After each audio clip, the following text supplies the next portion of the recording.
미국의 고3 학생이었던 헤더와 타일러가 지역 주민들만 아는 비밀의 명소 빌라노 비치에 놀러 갑니다. 평소에 운동을 잘하던 두 친구는요, 해변에서 90m 떨어진 부표를 목표로 삼고 이 수영 시합을 합니다. 시합에 열중이던 이들은 뭔가 이상함을 느꼈어요. 부표가 닿을 듯 닿지 않는 거예요. 뭔가 이상함을 느끼고 뒤를 돌아다 봤는데 아니, 해변이 보이질 않았어요.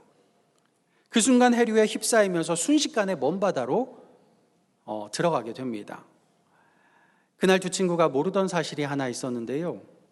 기상청이 발표를 했는데 바람이 세고 파도가 커서 선박 주의하라, 선박주의보가 그날 내려진 겁니다. 평소에도 인적도 배도 드문 곳이었는데 선박주의보까지 발령이 되고 나니까 이 두 친구들 주변에는 정말 인기척이라고는 볼 수가 없었습니다. 안간힘을 쓰면서 무트로 돌아가려고 참만히 애쓰고 수영을 해도 제자리 수영밖에 되질 않아요. 너무 파도가 세서. 그렇게 제자리 수영을 한 지 2시간이 지나니까 다리에 근육 경련이 옵니다. 이제는 수영도 못 하겠는 거예요. 겨우 물에 뜨는 것 말고는, 살아야 되니까 겨우 물에 뜨는 것 말고는 할 수 있는 게 아무것도 없어졌어요. 그럼 뭘 해야 될까요? 기도밖에 없죠. 하나님, 우리 좀 구해주세요. 소리 질러가면서 하나님께 우리 좀 구해달라고 기도하기 시작했어요. 한편 이곳은 미국의 동남부 플로리다, 따뜻한 지역이죠. 플로리다에서 한 430km 북쪽으로 올라간 지역입니다. 그러니까 우리나라로 430km면은 딱 서울에서 부산 거리거든요. 딱 그 정도 거리 되는 잭슨빌이란 곳에 있던 해변이었는데 430km 아래에 있었던 플로리다의 한 항구에 요트를 정박하고 있던 에릭이라는 사람이 있었습니다. 1977년에 건조가 되었던 아주 오래된 요트를 몇 년 전에 이 에릭이 구매를 한 거예요. 싼 값에 구매를 한 거예요. 이유는 뭐냐면 이 사람이 원래는 뉴욕 옆에 있는 뉴저지, 미국 동북부의 좀 추운 지역이죠. 거기에 사는 사람인데 겨울에 추우니까 플로리다로 많이들 휴양을 가거든요. 한 달 살이 하면서 휴양차 한 달 살이 살려고. 근데 이제 휴양지다 보니까 렌트비나 이런 게 비싸잖아요. 그래서 낡은 요트를 하나 구해서 정박해 놓고 거기서 한 달 살이 하는 게 훨씬 싸니까 그렇게 마련을 해 놓은 거예요. 그런데 정박해 놨던 그 항구에서 통보가 왔는데 대규모 리모델링을 항구를 해야 된다. 항구에 있는 모든 요트들 다 나가라. 통보가 왔어요. 그래서 이 사람이 와서 요트를 끌고 다른 항구로 가야 되는데 정박할 항구가 없는 거죠. 다 거기 있던 요트들이 이미 다 다른 데 자리를 잡아버리니까. 정박할 데가 없으니까 어떻게 할까 고민을 하다가 안 되겠다. 좀 멀지만 내가 사는 집 뉴저지로 우선은 가지고 갔다가 나중에 다시 돌아와야겠다 생각을 합니다. 함께 갔던 친구 3명과 더불어서 4명이 이 낡은 요트를 끌고서 뉴저지로 올라가려고 합니다. 근데 너무 낡다 보니까 이게 출발한 지 얼마 되지 않아서 배 밑창에서 물이 새기 시작했어요. 그걸 어떻게든 응급으로 막아놨는데 이번에는 엔진이 꺼져버리는 거예요. 안 되겠다 싶어서 지나가는 이제 항구에 잠깐 세워놓고 서둘러서 응급처치를 했습니다. 응급처치하는 데만 하루가 걸렸죠. 이게 일정이 있는데, 자기도 일정이 있는데 하루가 또 늦어져 버리니까 이게 다급해진 거예요. 그 다음 날이 돼서 이제 다시 출발하려고 하는데 날씨가 나빠졌어요. 기상청에서 선박주의보가 내려졌습니다. 그래도 어떻게 해요? 지금 일정이 너무 늦어져서. 무리해서 배를 움직여야 하겠다 생각을 했는데 보통은 쉽고 빠르게 항해를 하려면 이 해안가에서 6km 떨어진 먼 바다로 나가서 해류를 타고 올라가면 금방 올라간대요, 요트가. 근데 먼 바다까지 가려니까 이게 선박주의보 때문에 걱정이 되는 거예요. 파도가 너무 세니까. 안 되겠다 싶어서 해변에서 3km 떨어진 곳에, 이게 좀 해류가 느리지만 그래도 그곳을 통해서 올라가야겠다, 그렇게 항로를 정했습니다. 선박주의보 때문인지 항해하는 도중에 주변에 배가 한 척도 보이지 않더래요. 그렇게 올라가는 그때 심한 파도 소리와 함께 멀리서 바닷새가 우는 소리가 들리더래요. 아니, 이런 파도 속에서 바닷새가 우네? 그러나 보다 하고 또 넘어갔어요. 근데 또 뒤에서 바닷새 소리가 들리는 거예요. 이게 뭐지? 뭔가 심상치 않아서요, 주변을 유심하게 살펴보니까 배가 지나온 길 뒤쪽으로, 한 300m쯤 뒤쪽으로 잘 보이지는 않은데 검은 점 2개가 보이더래요. 혹시나 하는 마음에 배를 돌려서 가까이 갔더니 아니나 다를까 헤더와 타일러였던 거예요. 즉시 2사람을 구조했지요. 다리에는 경직이 왔고 얼굴은 시퍼래진 이 2사람, 담요로 감싸고 따뜻한 물을 먹입니다. 얼마 지나지 않아서 혈색이 돌아오고 이제 살았다 하는 게 느껴졌죠. 그렇게 혈색이 돌아온 헤더가 말을 꺼냅니다. 하나님은 정말 살아계셔요. 완전히 절망한 상황에서 우리가 기도하기 시작했거든요. 타일러가 이어서 또 이야기를 합니다. 제가 하나님께 열심히 부르짖었어요. 바로 그때 여러분이 나타나셨어요. 그때 에릭이 이렇게 대답을 했대요. 야, 어머, 내 유튜 이름이 뭔지 아니? 아멘이야. 이게요, 중고 요트잖아요. 전 주인이 이 배 이름을 아멘이라고 지어서 배 바깥에다가 아멘오라고 적어 놓은 거예요. 그거를 중고로 샀는데 이거를 지울까 하다가 이름이 괜찮은 것 같아서 놔뒀다는 거예요. 이게 아멘오라고 해서 대단한 건 아니지만 이 말을 들은 아이들은요, 이게 하나님의 응답으로 느껴졌어요. 그래서 그 말을 듣자마자 눈물을 펑펑펑펑 쏟았다고 합니다. 기자들과의 인터뷰에서 에릭이 이런 이야기를 했습니다. 요트가 처음엔 그들을 지나쳤어요. 뒤에서 불어오는 바람 덕분에 구해달라고 외치는 아이들의 소리가 파도를 넘어 바람에 실려와 아메노 선상의 모든 소음을 뚫고 내 귀에 들릴 수 있게 되었어요. 이 모든 것은 결코 우연이 아니었어요. 기적이 아니면 무엇이겠습니까? 너무 많은 일이 정교하게 맞아떨어져 하나의 결과로 이어졌어요. 나는 그것이 전적으로 하나님의 개입이었다고 확고히 믿습니다. 나는 단지 하나님이 정하신 시간과 장소로 보내졌을 뿐이에요. 인생의 폭풍을 만날 때, 우리 기도가 주변 소음에 묻히는 것만 같을 때, 그때에도 우리 주님은 우리 기도, 우리의 가장 작은 신음까지도 들어 응답해 주시는 줄 믿습니다. 우리 기도에 응답하셔서 아멘호를 보내주시는 줄 믿습니다. 이런 역사가 오늘 본문 말씀에도 그대로 나옵니다. 오병이어의 기적사건 후에 예수님은 무리를 집으로 돌려보내십니다. 그리고 제자들은 저 멀리 갈릴리 바다 건너편으로 먼저 가 있으라 재촉합니다. 그렇게 재촉하신 후에 예수님은 홀로 산 위로 올라가세요. 해가 저물 때부터 깊은 밤 사경이 될 때까지 산에 혼자 계시면서 기도하십니다. 여러분이 저녁 7시부터 깜깜한 밤 3시까지, 밤 사경까지 혼자서, 사람 같이 없고 불빛도 없이 혼자서 산속에 있다고 한번 생각해 보세요. 뭘 하고 계실까요? 그 밤에 별의별 두려운 생각이 다 나서 사경을 헤매고 있거나, 너무 졸려서, 새벽 3시니까 너무 졸려서 사경을 헤매고 있구나. 밤 사경은 말 그대로 사경을 헤매는 시간입니다. 그런데 그 사경의 시간까지 예수님은 기도의 끈을 놓치지 않으셨어요. 기적의 사람, 능력의 사람, 하나님의 아들이 기도할 게 뭐가 있다고? 왜 이렇게 기도에 매진하고 있을까요? 예수님께도 우리에게도 그만큼이나, 아니 그보다 더, 그 어떤 것보다도 더 중요한 것, 기도라는 거예요. 여러분, 기도 생활하고 계십니까? 시간을 정해 기도하십니까? 이런 분이 있어요. 나는 시간 정해 부르짖어 기도할 필요 없어요.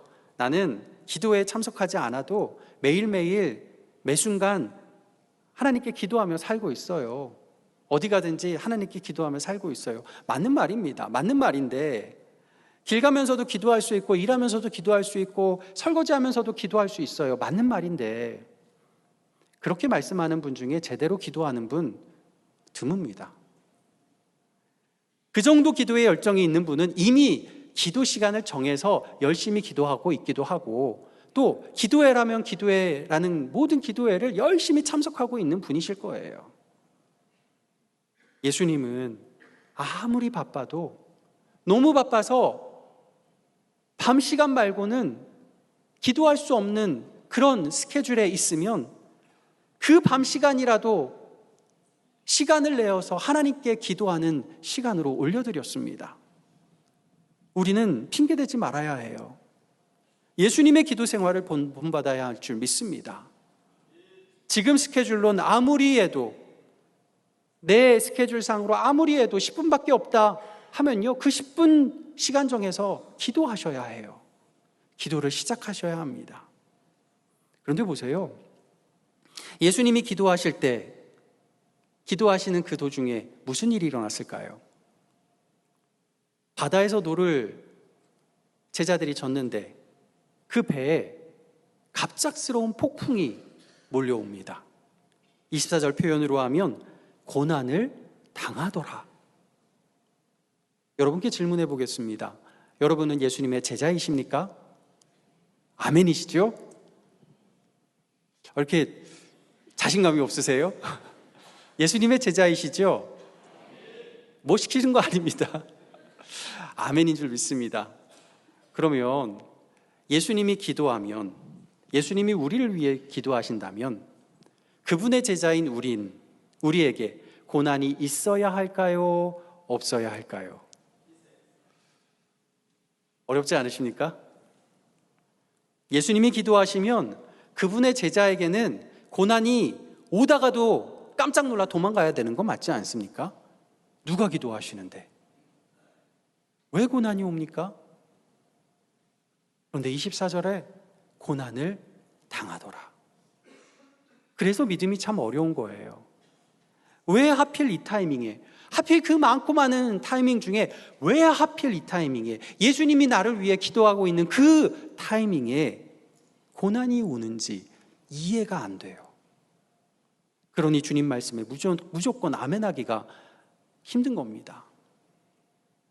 갈릴리 바다에서 잔뼈가 굵은 어부만도 몇 사람이나 되는 예수님의 제자들, 그 무리인데 갑작스러운 폭풍 후에 속수무책입니다.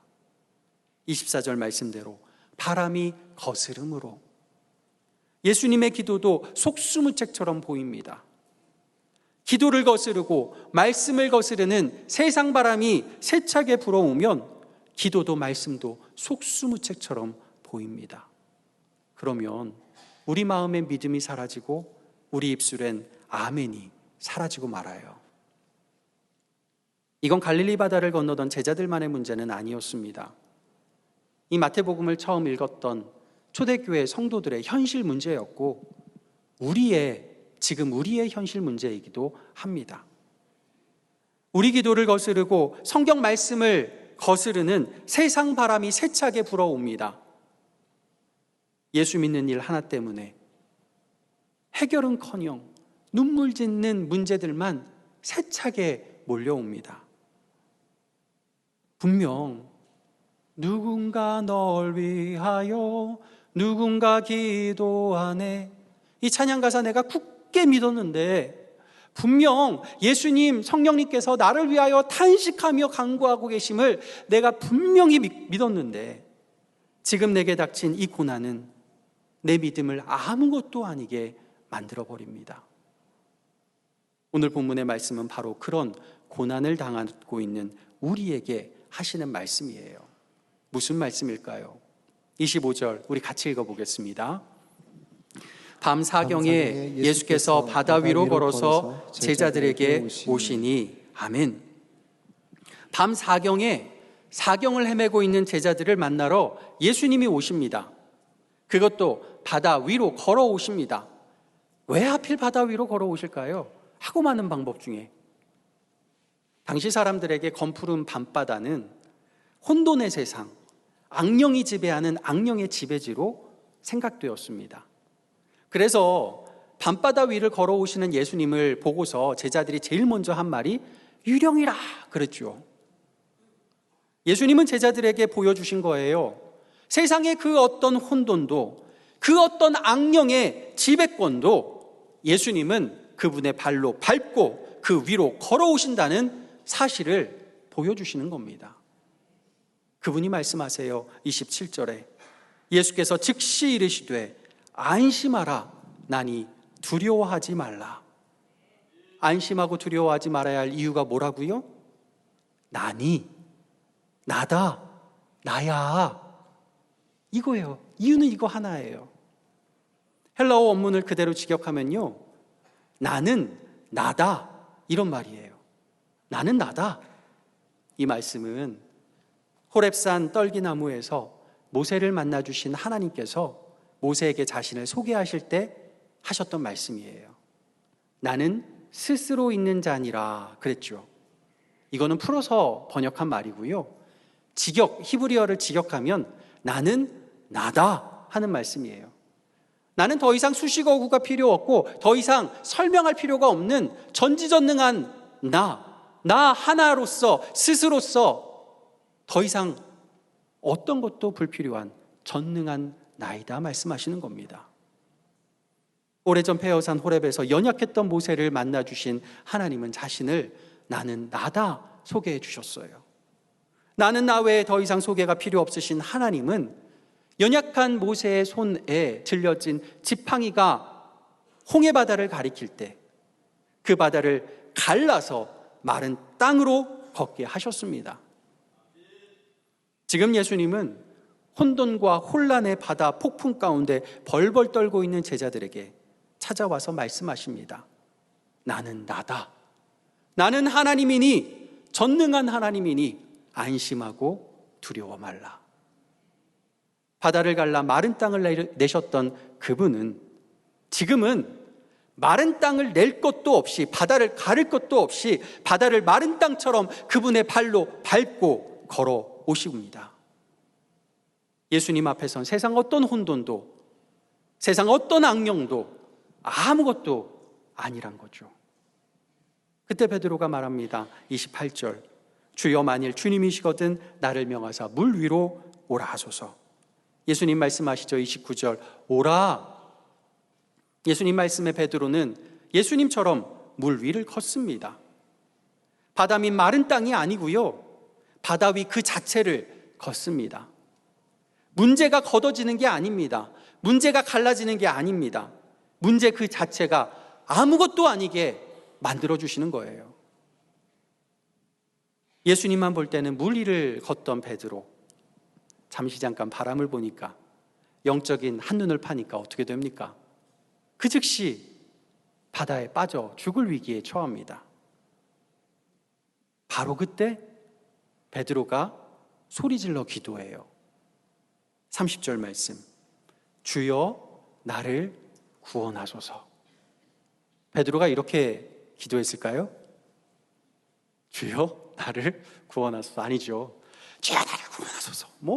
온갖 소리를 질러가면서 다급해서 이게 무슨 말인지도 알아듣지 못하게 속사포처럼 여러 번 불러가며, 예수님 불러가며 나 좀 구해주세요 했을 거예요. 보세요. 제자들은요, 폭풍을 만나도 고난을 당해도 지금까지 기도하지 않았어요.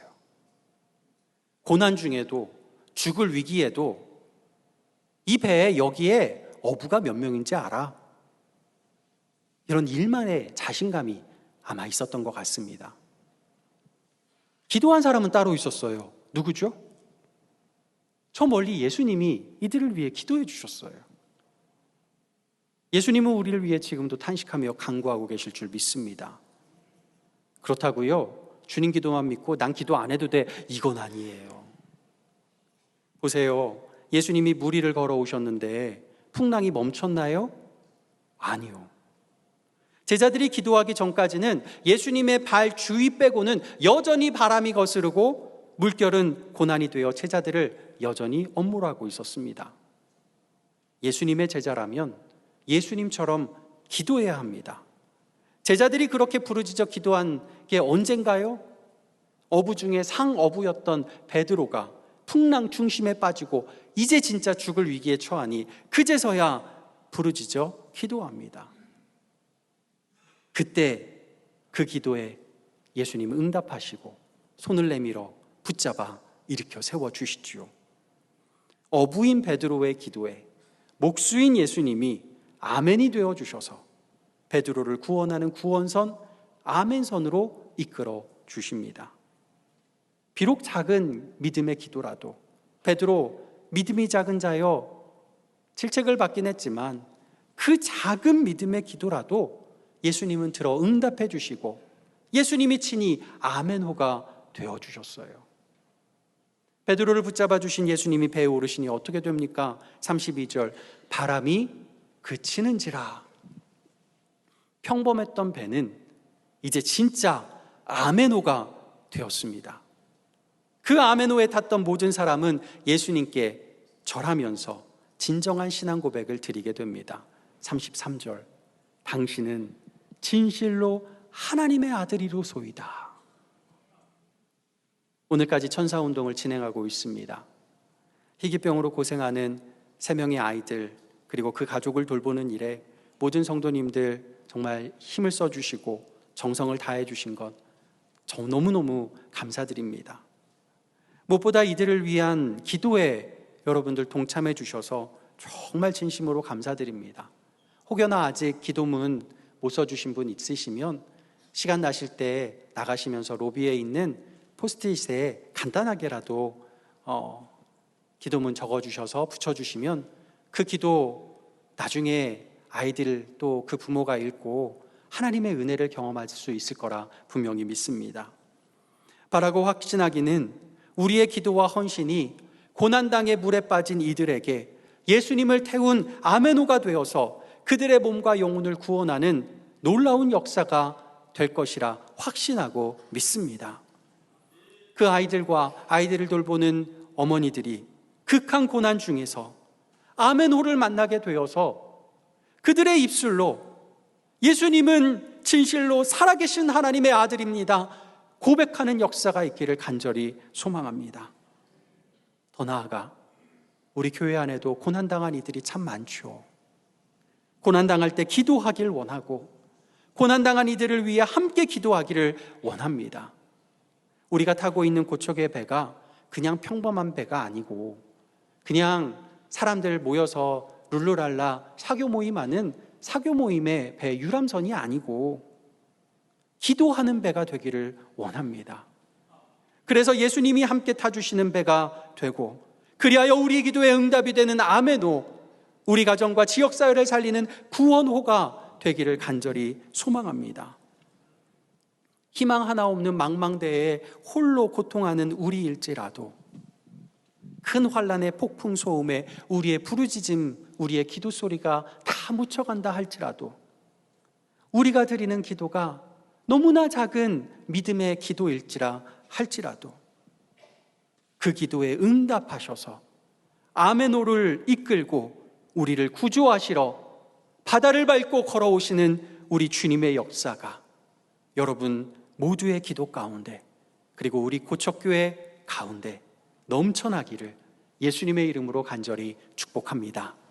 기도하겠습니다. 아버지 하나님, 우리 인생의 환난을 당할 때, 폭풍을 만날 때 주여 간절히 기도하게 하시고 그 기도에 응답하시는 하나님의 역사, 폭풍 가운데 우리를 만나러 바다 위를 걸어오시는 예수님을 경험케 도와주시며 주님께서 끌고 오신 아멘호에 올라가 우리 예수님 살아계신 하나님의 아들이십니다 고백하는 믿음의 역사 있도록 주께서 우리 가운데 함께하여 주시옵소서. 예수 그리스도의 이름으로 기도하옵나이다. 아멘.